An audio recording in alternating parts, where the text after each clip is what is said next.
And welcome again to the big match. And today we pay tribute to the teams and the men at the top. Our main match features West Ham striving for a place at the top of the First Division and their game yesterday against Sheffield United. We also have Crystal Palace, the pace setters in the Third Division, and their brilliant 6-goal game yesterday against Shrewsbury. And our studio guest, and it's good to welcome back Malcolm Allison, who'll be talking about the success this season of his Crystal Palace side. And sticking with men at the top, Ted McDougall. See how he scores another 2 goals for Norwich in their game against Leicester City. But first of all today, we're going to move off to West Ham in lovely autumn sunshine for their match against Sheffield United. And first we see a team at the bottom. Sheffield United led out there by Keith Eddy, the former Watford man, now with only 1 point to show for their first 7 games of the season in the First Division and propping up everybody else in that First Division table. So it really is quite a task for them today as they come down from Yorkshire to face this West Ham side led by Billy Bonds, a side that will be setting out, I've no doubt, to improve on their performance in midweek when they went to Finland and were held by an amateur side in the European Cup Winners' Cup. So it's West Ham against Sheffield United, and there are changes to be made in both sides for this game. West Ham, for example, have Keith Robson out. He was injured in training on Friday, and Billy Jennings now wears the number 9 shirt, and Clyde Best coming in as the substitute. As for Sheffield United, they've got a new fullback, number 2, Cliff Calvert. They bought him in midweek from York City. But I think one of the most appealing individual battles on this day, though, could well come in the midfield, where Sheffield United have Tony Curry, the man in possession at the moment for England, and West Ham have Trevor Brooking, the man a lot of people see as one of his strongest challengers for a place in the national side. The referee is Ron Crabb from Exeter, and in the crowd of 28,000, local MP Reg Prentice in the centre there, with the West Ham chairman, Reg Pratt, on the right. Mr. Prentice under a lot of political pressure lately, now watching others, for a change, put themselves under pressure. So Sheffield United kick off. Attacking the goal to our left in white shirts with those smart red diagonal stripes. Black shorts and red stockings. West Ham in their claret and blue shirts, white shorts and white stockings. Sheffield United at the bottom of the First Division with only 1 point to show for their 7 games so far. And no goals scored in the last 394 minutes of First Division action. Indeed, they've scored only 3 goals all season, and 2 of those have come from the penalty spot. And so their spirits at the moment are pretty low, and their manager, Ken Furphy, was saying it's not so much that they're not scoring goals, but they're giving away silly ones. But here's Alan Woodward, capable of scoring many a good goal, as he's shown over the last few years. Now it's with McDowell for West Ham.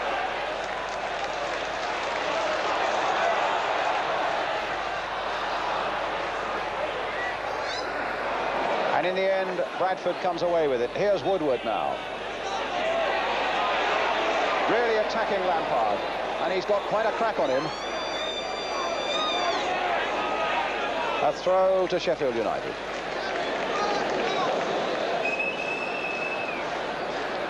Top scorer in the last 2 seasons, Alan Woodward. A winger who really knows how to shoot. And here he is again. That's a good cross there. Guthrie coming in. McDowell had trouble getting that one away. Now Bradford for Sheffield United. Took a deflection, and Spate might get a clear shot at goal, and he has right across the face of that West Ham goal. And West Ham at the moment looking pretty casual, and the bite is coming from Sheffield United. That ball falling nicely for Mickey Spate.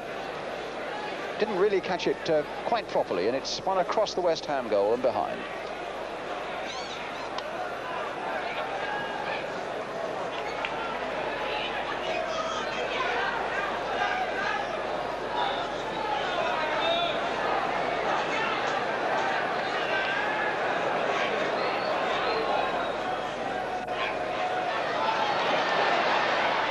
Corner.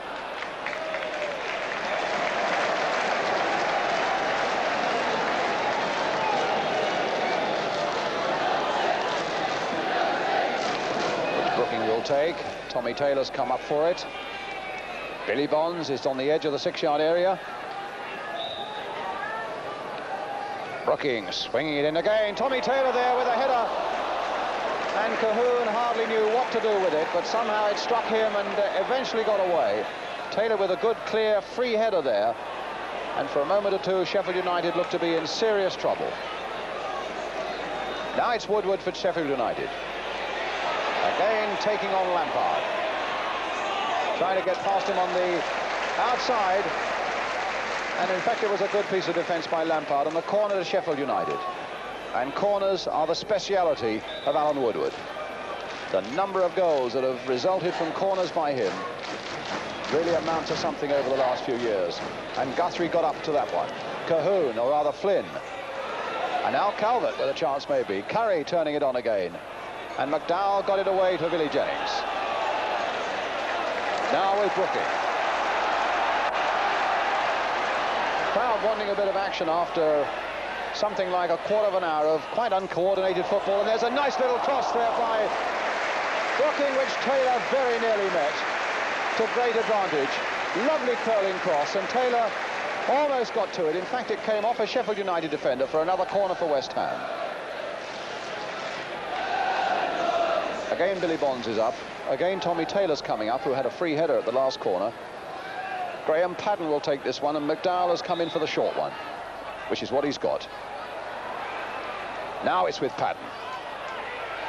Hit hard and straight at Spate for another corner to West Ham.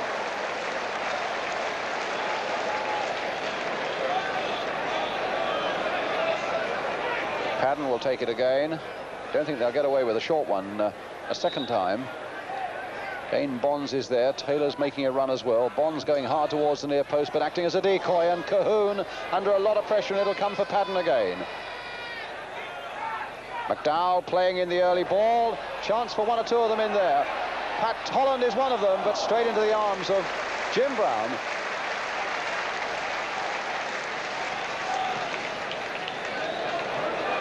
McDowell, Field collecting. McDowell getting it back. And here's Holland. West Ham keeping up this pressure now. They've come to life. Played for McDowell. Hit left-footed that time. And again, first time to the far side. Jennings is up there. Oh, just over by Taylor. Beautiful move.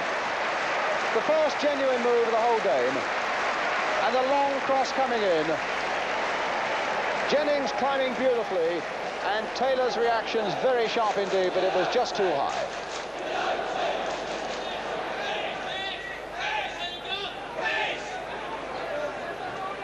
Calvert. So far for Calvert, a fairly gentle baptism in the First Division. No one's really hurled anything at him. He's had very few problems at the moment. Curry, a nice back heel there for Woodward, and hit first time. Day had to go down for that one, and if there'd been the slightest mistake, Tony Field was there for the rebound. Good diving save there by Day.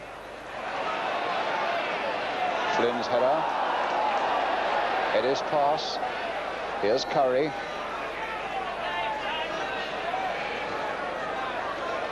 Lampard's interception, and now finds Pat Holland.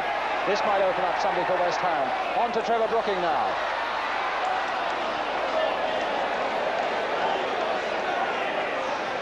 Curry. Well played by Lampard. Lampard's looked as good as anybody so far this afternoon. It's with Holland and now with Lampard. Holland. Linesman flagging for an indirect free kick. Not sure whether the referee's pointed for a corner or not. No, it's an indirect free kick for the obstruction on Pat Holland. And as soon as Brooking has found the right place for it, he'll take it. And again, Billy Bonds and Tommy Taylor have come up. But it's beyond them all. Billy Bonds very nearly got it in on the rebound. Lampard, a screaming shot. As that came out to him, Lampard with the famous left foot angled it just a little too high. Eddie for Woodward. Good piece of running there by Calvert. And a good piece of stopping by Lampard. But there's Bradford turning it in. Guthrie trying to make something of it in the air. Billy Bonds getting it away for Trevor Brooking. He let that run beautifully. And was a little lucky to get that the second time. Flynn didn't realise how close that was coming to him, and he's played it now for Holland. There's the little chip in. Billy Bonds arrived late on the scene and had a free shot at goal and put it well wide. No wonder he holds his hands about his head. Nice pass from Brooking. A well-timed cross by Holland. And Bonds arrived beautifully on time and then could do nothing about it. Guthrie. Lampard.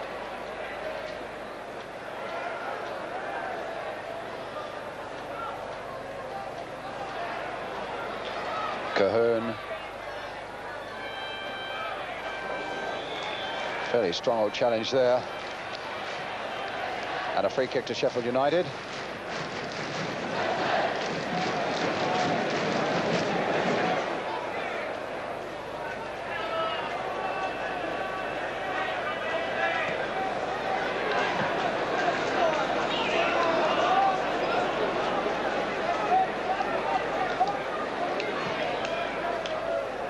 Locke's header.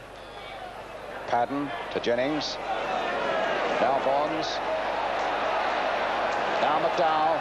Referee looking at his watch at the end of the first half. If West Ham are going to do anything, now is the time to do it. Oh, and a header by Billy Jennings hit the post. A slanting cross. A well-timed header. And directed almost perfectly, except that it bounced off that Sheffield United post and to safety. Here's Brooking. Crossed in again, and again Jennings tried to get up, and that time it looked as though he was impeded by Flynn, but in fact the free kick's given. In fact, it's not a free kick given at all. It's half-time. While you've seen the highlights of the first half, which over 45 minutes I can only say was pretty boring, the one flash came just before half-time when Billy Jennings, number 9, headed against the Sheffield United post. But we're left with a goalless first half, but a lot more to come on the big match this afternoon. A half-time score, West Ham 0, Sheffield United 0. Let's hope the second half's a bit better.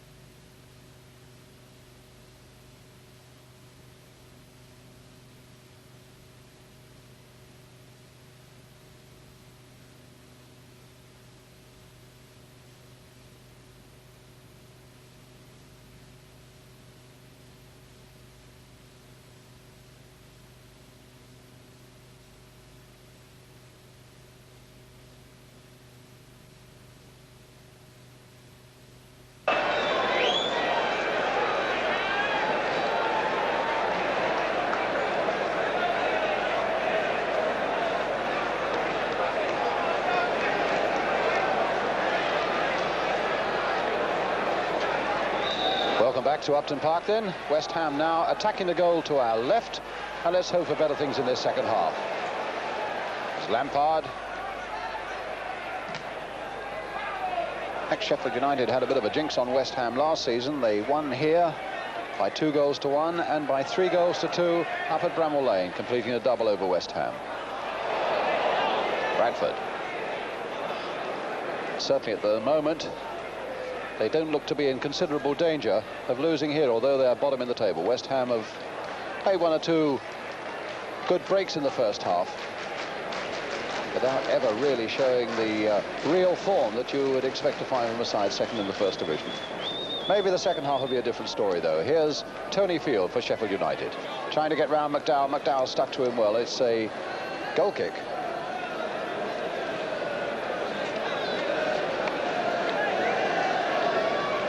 Woodward, this demon with the corner kicks. And it's noticeable that Sheffield United bring 10 men up for these. And Calvert is one of them, and it came off Kevin Locke. Chance for Woodward to turn it back in again, which he's taken. And Brooking turning it away again, and it might come again. Field almost got in there, and it was Taylor who finally got it away, but the whistle had gone. Well, again, those corner kicks from Woodward cause a few problems.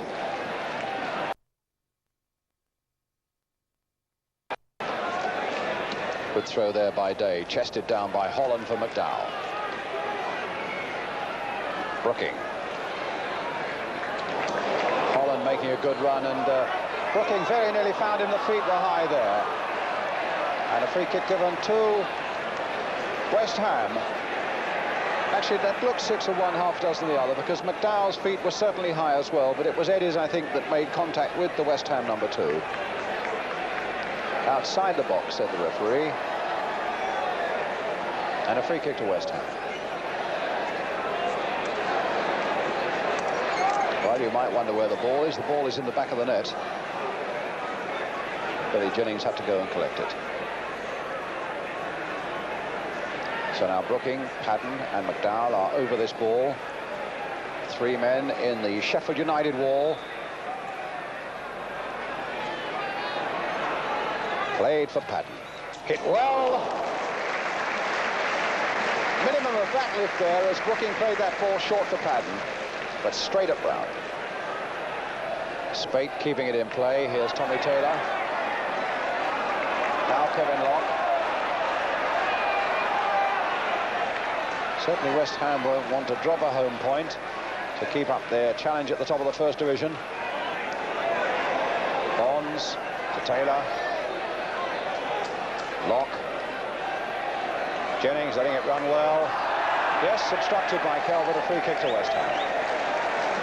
Now Taylor wanting to take it quickly, and Guthrie standing over it and not allowing him to. So Padden's going to take it. Indirect free kick, of course. Bonds making a run towards the near post. Padden laying it there. Oh, what a save! Then Billy Jennings' header. Padden hit that a little lower and a little stronger. And the West Ham striker was right in there, Jennings, and a really magnificent save by Brown. Padden's throw, a good long one. Taylor right in there. Bonds now hopes to collect. Plays it for McDowell. Hit a tremendous drive just wide.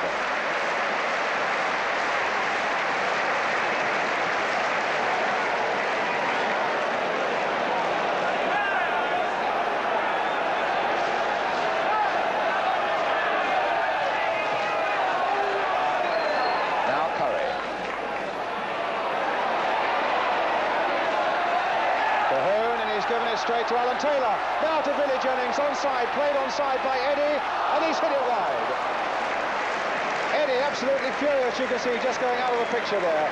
Absolutely furious with the defence that left him stranded as Billy Jennings came in. And Jennings couldn't quite make the necessary angle. McDowell. Flynn getting up, quite legitimately playing that ball. Spate playing it back to Flynn. Holland after him. Played for Eddie. Now for Calvert. Here's Curry. Good ball there by Tony Curry now for Cliff Calvert. Going on very well, a nice little chip there. Woodward with a shot, and he somehow contrived to miss it. Look on his face shows you how furious he is with himself, but what a lovely piece of play by Cliff Calvert, the man they bought this week from York City. Having beaten his man, found a nice little chip that arrived at Woodward, and Woodward hit it down and over the bar.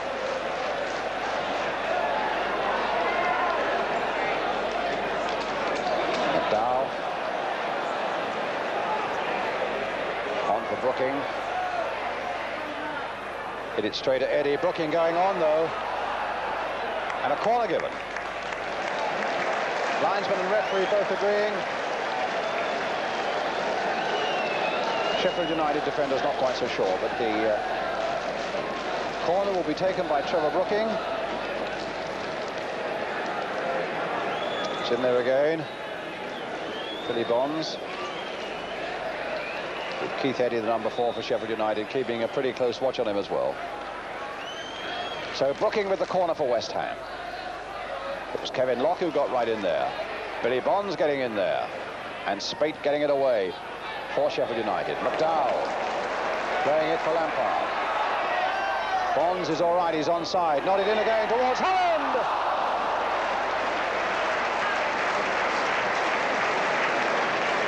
Good play there by West Ham. As it curled in again, Billy Bonds got up well to nod it into the path of Pat Holland.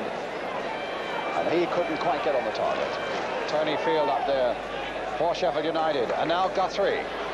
Field is away on the right, but the pass didn't reach him. Here's Taylor.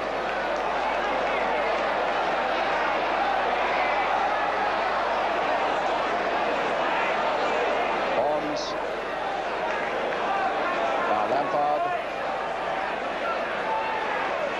Billy Bonds again. Good toss by Bonds.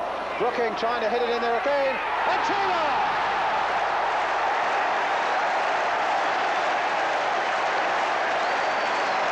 Tommy Taylor puts West Ham 1-0 ahead with 18 minutes to go. Well, one or two of them were having a slice at it. And it finally fell beautifully there for Tommy Taylor. Certainly his first goal this season. And indeed, over his last few years at West Ham, he very rarely has got on the scoring sheet. But now he has, and broken the deadlock in what so far has been a very disappointing game. So Taylor scores what could be an important goal for West Ham. Woodward, that took a deflection. Good powerful throw from Mervyn Day for Frank Lampard. Jennings. Locke.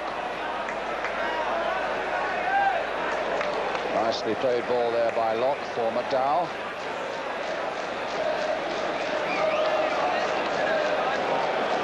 Looks as though Alan Taylor might be coming off in a moment. Yes, it's the number 7 card that's being shown there, and Clyde Best, the substitute, will be coming on. But here's Jennings for the moment, and Cahoon got that one away. And this will be the moment, I think, yes, for Alan Taylor to come off. And Clyde Best to come on.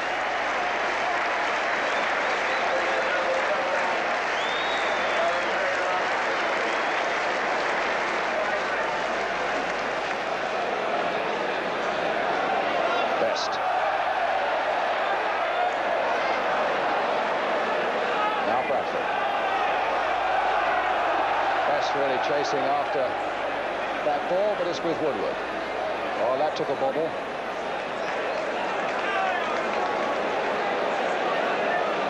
West Ham's throw, Pat Holland with it. McDowell.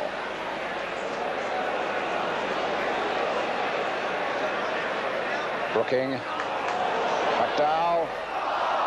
Couldn't quite turn it in, very nearly gets lost in the crowd. Here's Billy Bonds. Now with Lampard. Bonds again. Lampard right in there again. Holland right in there again. And again, Jim Brown is at the end of it. And in fact, it won't be long before Sheffield United bring on their substitute as well.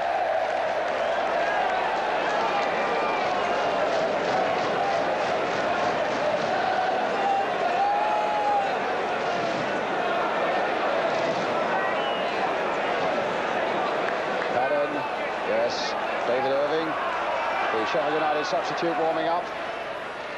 Padden trying to find Best. And if that ball goes out of play, which seems likely, it'll be the time for him to come on, I think. They're trying to catch the referee's eye. And it's Tony Curry who's going to be taken off. Well, that's a bit of a surprise. Unless Curry is injured, he's a bit surprised by it as well. It's number 10 that's going off, and Curry doesn't know it. Now he does.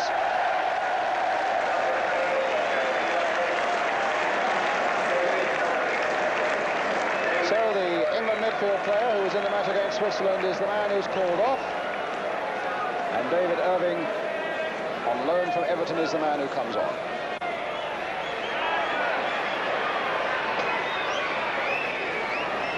Well, I wonder what Lampard's going to do with that.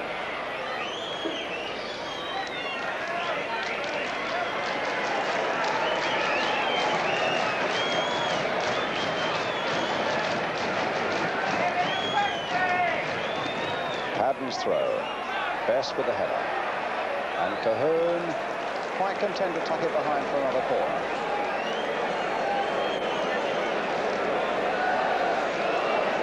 Tommy Taylor's making a sprint into the area.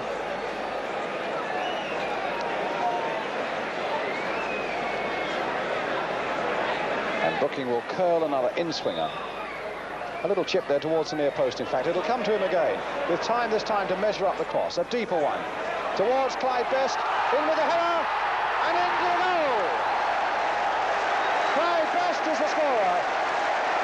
A fairly scrappy goal, but one that counts just the same. As the corner came in, or rather it was the clearance that had come out to Brooking, and he got a chance to put it in again. Best got up and probably headed against the post, and Brown couldn't grab it, and Best was in on the rebound to make it United 2-0. West Ham 2, Sheffield United 0. Clyde Best the scorer then of the second goal.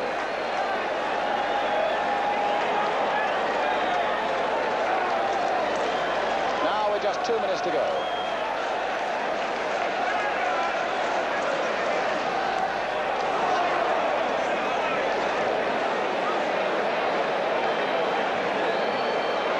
While they were 1 down, they always had a chance, but I think that second one really is the killer now. Although Guthrie will hope to do something. Oh, what a collision there between Guthrie and the substitute Irving. Well, they've knocked each other out. There's one of them. And there's the other. And the play now going to the other end with Billy Jennings. And he's brought down as well. And they are both knocked out still, Irving and Guthrie. They really hit each other. Both went for the ball. I suppose both wanted to leave it in the end and then crack.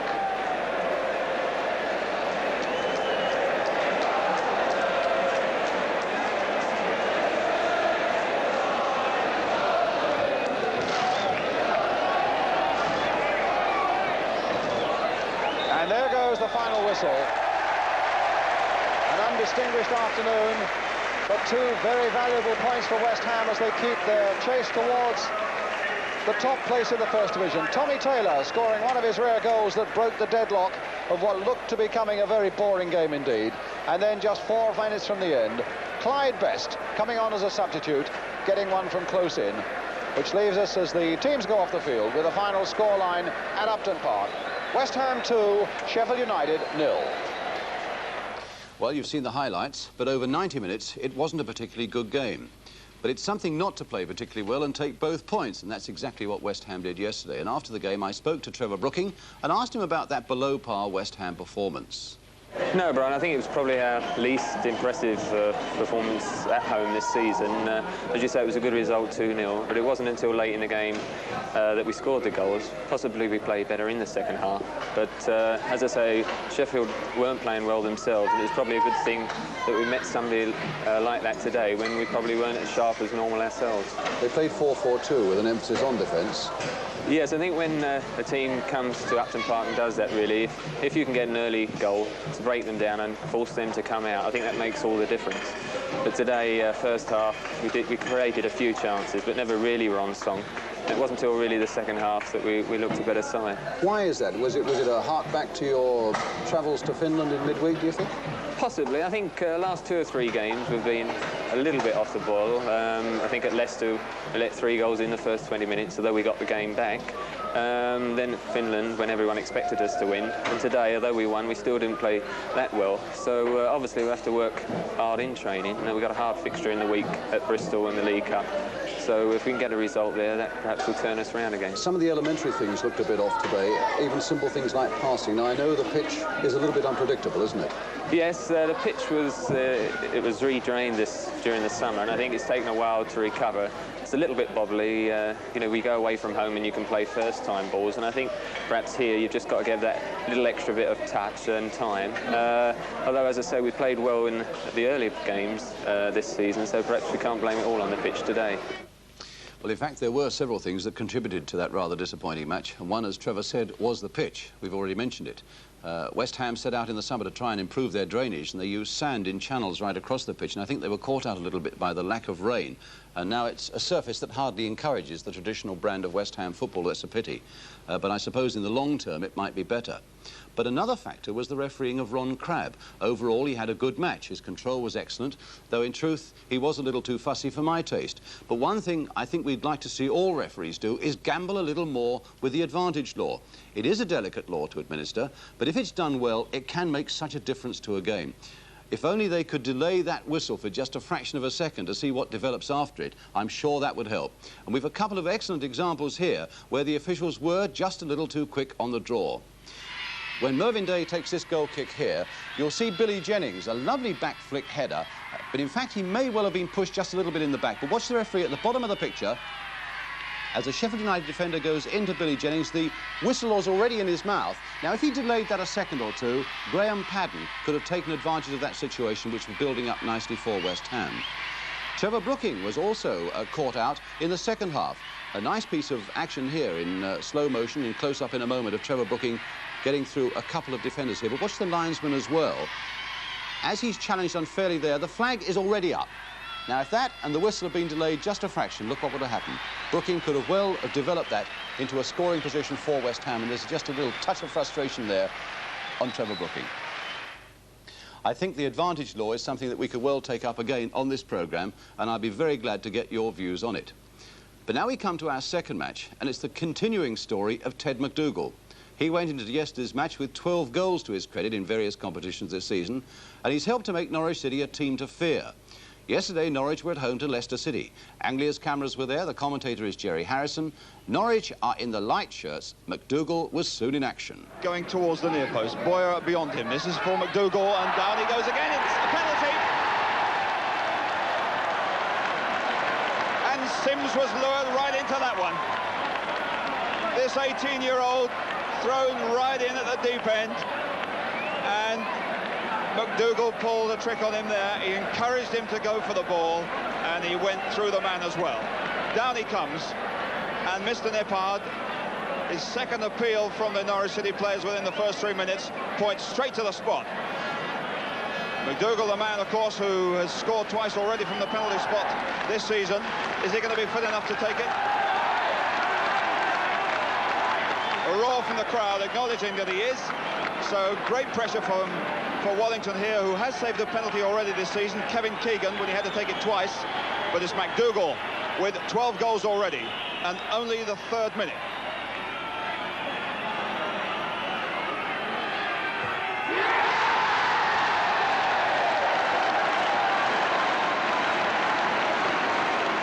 McDougall strikes again. The fella's got a disease, a goal-scoring disease, and let's hope nobody can find a cure for it. Whitworth. Fine ball to Weller, but Butler's close to him and he can't get by him this time. He gives the ball back to him, and now he gets a free kick. Wasting good work there, Jeff Butler. And now it's Willett. Maguire goes in, does well. But it's Norwich City fighting the rearguard action here. Brian Alderson. Samuels. Worthington in space, and Powell's got to get to him. Up goes Keelan. Oh, well held.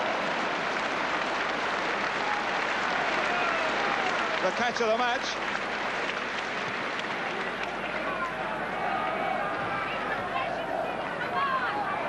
Comes off Peters, going straight to Weller, and Whitworth is going by him on the right. But Weller coming on his own. Worthington over the far side. Up goes Garland. Good header and a handball. Must be a penalty.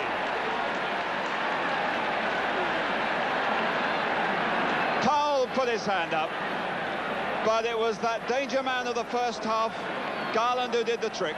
The ball worked out to the right back Whitworth. A strong cross. Garland gets up well. The goalkeeper's beaten, and Powell keeps it out. It's a penalty. So the man to take the penalty now. Samuels has scored from the spot this season already, but it's Worthington to take it. And he saved it.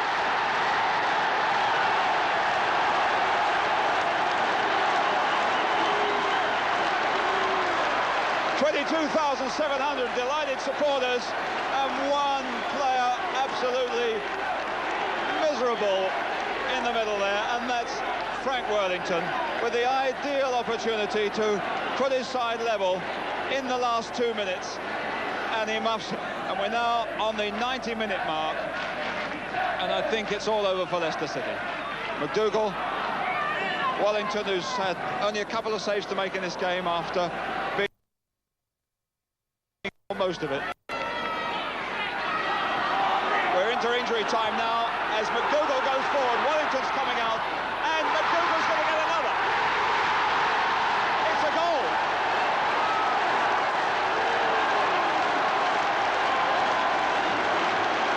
Well, when your luck's in, that's the sort of thing that happens. For Mark Wellington. The ball breaks forward for McDougall. Worthington looks as if he was going to get there. Indeed, McDougall looks as if he'd given up the ghost. It hits him in the stomach and breaks, and my grandmother could have got that one. So a 2-0 win for Norwich. And to prevent hundreds of you finding the need to write in about that Leicester penalty and a possible encroachment by a Norwich player, let's just show you what a hairline decision this often is for referees. In normal speed, it looked as though Mel Machin of Norwich was well inside the area when Frank Worthington struck the ball. But now let's look at it again. And Machin, the number 2, making tracks for that penalty area, in fact is only just marginally inside. Impossible for a referee to detect, I think, as Frank Worthington hits that ball. But what about Kevin Keelan, the goalkeeper? Were his feet on the ground? I have my doubts about that. The referee's eyes have to be everywhere when penalties are being taken. Now your letters, and I must have had upwards of 100 on one subject only this week, a free kick by Queen's Park Rangers against Manchester United last Saturday. Earlier this season, we'd seen Rangers skipper Jerry Francis pull an opponent out of the wall, and last week the England skipper was at it again. Jonathan Burke, age 15, of 10 Thanet Road, Bexley in Kent. Mr. E. Edwards of 6 Raleigh Road, Newton Abbot in Devonshire. And Joe Adams of 13 Chilberton Drive, South Mercham Redhill in Surrey, were just 3 of very many of you who spotted this. And let's have a look at it again. In fact, there is a view, which Dave Sexton was saying, that he might have been held there in the first place, Jerry Francis, by the wall, making sure that he doesn't move away. But quite clearly, Jerry Francis had his arms around, I think it's Sammy McElroy there, pulled him away,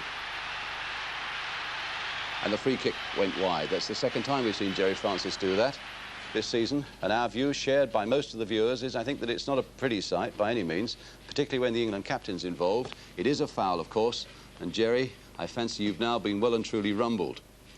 Our last match today is that 6-goal game between Shrewsbury and Crystal Palace. And here in the studio to watch it again with us is the Crystal Palace manager, Malcolm Allison. The pictures come from Shrewsbury. ATV were there. The commentator is Hugh Johns. Palace are in white.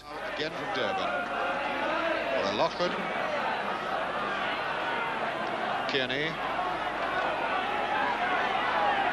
Gregor out on the touchline, and Holder read it early on. Chance here for Swindlehurst. And he must score. 20 minutes in, and Palace go in front. Dave Swindlehurst's first league goal of the season. 1-0 Palace. The crowd of visiting supporters rise to the Eagles. That again. Phil Holder, the intelligence to cut out the intended pass for McGregor, didn't hesitate. The quick ball on for Swindlehurst. He had only the goalkeeper to beat, and he gets the cannon in off the far post. Taylor. Wall. Swindlehurst, rather. Kept giving it a chase against Kearney. Goal kick. Kemp, a scorer of 6 goals this season, 4 in the league, 2 in cup ties.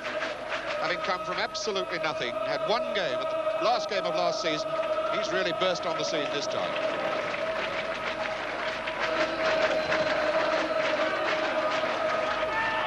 Hayward on, aiming for Bates. Jeffries away. And it's all right for Kemp. He's onside. And there is number 2. Kemp. 2-0 Palace. 26 minutes in. And Palace punishing Shrewsbury for the second time with some slipshot work. Shrewsbury all over the place, and Durban going back to sort his players out now, demanding to know how they let Kemp get in there on a lone run. Mulhern stranded, came out to narrow the angle, and Kemp, as cool as you like, knocks in number 2. Palace certainly looking like a 3rd Division Championship side here, although it's early days in the season, only their 7th league game. But they are looking very, very sharp. Evans. Wall. Taylor. Evans. Gregory half out. Durban. Roberts. Jeffries was first. Oh, a lovely little ball from Wall for Taylor. Beautiful dummy. Now look for the cross. Oh, how did that go in? Off Kemp. Beautiful skills by Taylor then. Turned, twisted, sold the dummy, the low cross. Kemp seemed to be right on top of it. And in fact, it was Collier, I think, who put it behind for the corner, but that could easily have been goal number 3. The first corner of the game to Palace, and they're 2-0 up, and we've been playing for, what, 28 minutes, a remarkable situation. Taylor swinging it in, and there's Evans with the header. Ian Evans, the man they look for, 6 foot 2 inches, unmarked on that occasion as Taylor swings the corner in. Evans has a free head at it.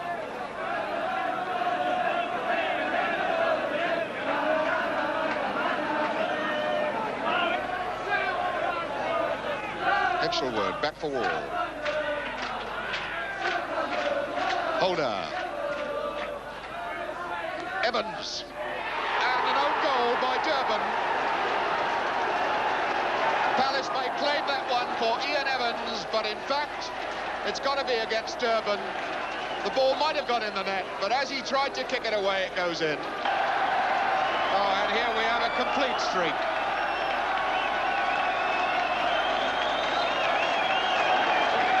Well, it's a warm day for him.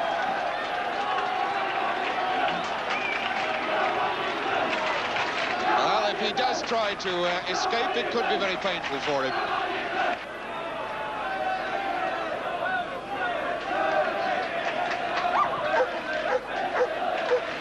It's kept goes again.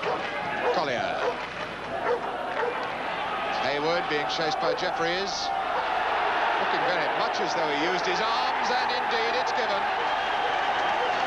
The penalty given against Jeffries as Hayward was trying to get away from him. And referee Jeff Sewell didn't hesitate for a moment. Derek Jeffries in trouble as Hayward was going past him, stuck out an arm, made contact, and referee Sewell points to the spot. And Dave Collier, scorer of 3 penalties this season, got 1 against Peterborough and 2 against Swindon.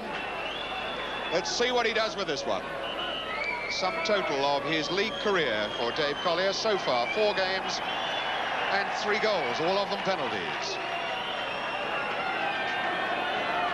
And Ian Evans is going into the book for arguing with referee Sewell. But now the attention focused on 17 years old Dave Collier against Hammond for a goal. 4 out of 4 for Dave Collier. His 4th goal of the season. Hit hard, solidly, right down the slot. Hammond going to his right, the ball over his head into the roof of the net. McGregor now. Duffy, the substitute. Gregory.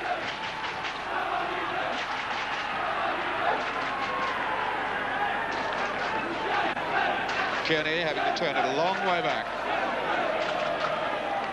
And still behind that, you can see the police dragging the ruffians and louts out of the game.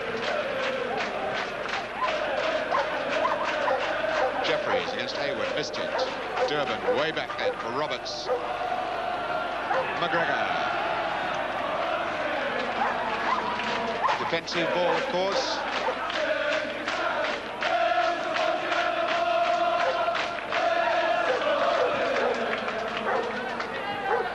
Against Evans. Turner giving it away, and the ball from Chatterton on for Taylor. Is this his first goal of the season? It is! Peter Taylor, his first goal of the season. Mulhern utterly and completely stranded. So that 1 minute after Dave Collier hits a penalty for Shrewsbury, that 3-goal gap opens up again as Peter Taylor nips in for his first goal of the season. The chap who got 15 last season. As we go into the last minute of the game, perhaps just a last chance. That's Kearney. What a fabulous save. Oh, what a tremendous save from Paul Hammond. He really did that well. The free kick curling in, Kearney unmarked, a positive, solid header, and Kearney tips it away for the corner. Now Duffy, and it breaks out for Palace. It's 3-on-2. Taylor going all the way. Has he got the speed to get past Kearney? No, he hasn't. But he went a very, very long way on that run, from one box to the other. Good jump, well timed by Jeffries, but in fact, a foul call. Durbin then. Collier, watched by the Welsh team manager today, Mike Smith. I think young Collier has improved his stock with the Welsh team manager. And the chance for Kearney. Well, well, well. So Palace easing off here in the last 10 seconds of the game. Kearney drags the goal back. It's now Shrewsbury 2, Palace 4. The ball curling about in the Palace box, and for once they didn't pick up their men. And Kearney, who had earlier come up to blast a good header at Hammond, that time tried it with the boot under Hammond, and the second goal for Shrewsbury. Well, I'm sure our guest Malcolm Allison enjoyed watching that again. Malcolm, a very satisfying performance, obviously. Yes, I thought that we played probably the best we've ever played yesterday. Really, as good as that? Yeah, especially the first half. I mean, they really put it together, and they played as well as almost any team I've ever had. And that includes what, Manchester City? Yes, it gave me as much satisfaction yesterday as beating Manchester United 4-0, the way they played yesterday. Really saying something. What was it particularly about their play then? Well, it was the way they worked for each other, the amount of alternatives they had to play. They always had 3 alternatives to play, and they were supporting each other. They were playing in groups of 4, and they really caused tremendous problems for the other team. We've spoken in the past about Peter Taylor, what a tremendous, and apparently he's having a very good season. We've seen Phil Holder as well, and players like that, Jim Cannon and Martin Hinshelwood. But I want to talk about 2 of them now. One of them is David Kemp, who is a remarkable goal scorer. He looks to be hungry for goals. Tell us a bit about this fellow, David Kemp. Well, David played with Slough last year, and he scored about 28 goals, I think, for them. And I saw him play for Queen's Park Rangers Reserves. He was on trial there, and he showed 1 or 2 excellent things. You know, he's a very cute player. He always wants to go forward, and he loves to score goals. And so I signed him. Well, this is a goal he scored yesterday, Malcolm. Tell us. There's a long ball from Derek Jeffries right through, and there's David. He always plays on the borderline of offside, very much like Jimmy Greaves. He goes to the goalkeeper. He's very, very controlled here. He just beats the keeper. He looks up, and it's rather a difficult angle. It's not as easy as it looks, this, and he knocks it right in the middle of the goals. He's so accurate around goals, you know, he's very, very accurate. He passes the ball in the back of the net. But he's a fellow you would expect to score goals. The bonus for you this year is Ian Evans, your defender, who's come up and I think got 5 now, hasn't he? He scored 5 goals, yeah. He tried to claim that one yesterday, but I don't think he can get the own goal. Yeah. What about him? He's obviously a beautiful header of the ball. He's a great header of the ball, and he's a very good professional, excellent professional, and he really gets great pleasure out of scoring goals. He's worked very, very hard on his heading, and he's in nearly all the set pieces. Here he is, he gets free here. He's a rather long way out here, but you see the power that he really hits the ball with. He really hits it with tremendous power, which just goes over the crossbar. There's a corner from Peter Taylor. Here again, you see Phil Holder. He hits a lovely ball across, and you see him rise behind the defender here. And really get above the defender and really punch it down. It's a great header, with a lot of power. And there's Alan Durbin pointing through his own net. I don't know where David Kemp's trying to claim that as well. Ian's trying to claim it, David Kemp's trying to claim it. But David said to me yesterday, he said, I would have claimed it, he said, but I heard it was going to be on television, so I want to see it first. Yes. Well, you said earlier that this side at the moment satisfies you as much as your great side at Manchester City. You've just about got them where you want them now, and it's taken you, what, a couple of years? Yeah. Terry Venables has done a tremendous job. He's had a great influence with them. They're all round confidence, you know, and the way they want to work for each other. And the atmosphere in training is absolutely incredible. Has it been a particularly painful 2 years for you? You can say that. You can say that, yeah. Yeah, it's been very, very tough, actually. In what way? Well, you know, you wonder if you know your job. You wonder if you're good at your business. You know, you get so many setbacks that you wonder how many mistakes you can make. You had serious doubts about you knowing the business? Yeah. Yeah, you wonder, you know, you think, are you on the right track? Maybe it's got to be different. And, you know, I've made several changes since I've been there, but I feel now that I've built a foundation and it can only grow and get stronger. Do you think you've changed? Yeah, it did change me, yes. It affected me. I've got no ego now. Yes. Mind you, anybody who's been reading newspapers lately will know that your private life apparently is a little more settled. Is that going to also make you more content and maybe a better manager, Malcolm? I think it'll make me very happy and content. It'll give me two things in life, you know. It'll give me somewhere where I can be very content when I go home and start becoming a family man again. Now, back to football for a moment. 2 home games to come, and you'll want 4 points. Brighton and Hove Albion on Tuesday night, Sheffield Wednesday next Saturday. Yes, looking forward to these 2 games. Both quite colourful teams, and the lads are in good spirits, and we're really waiting for them. Good to see you back on top again, Malcolm. Thank you. Thank you. Well, that's it. We'll get Malcolm to sign our Big Match autograph book before he leaves today, but don't forget, on the ball next Saturday lunchtime in World of Sport, the Big Match, of course, next Sunday afternoon at 2 o'clock. Let's send Malcolm on his way with another look at the Crystal Palace side of his in winning mood. For a club that's got so many things right in terms of its relationships with its supporters, it's good to see the results at last going their way as well. And there were 4 very good reasons for them to be happy yesterday. Touchline, and Holder read it early on. Chance here for Swindlehurst. And he must score. Moving on, aiming for Bates. Jeffries away. And it's all right for Kemp. He's onside. And there is number 2. Evans. And an own goal by Durban. Giving it away. And the ball from Chatterton on for Taylor. Is this his first goal of the season? It is!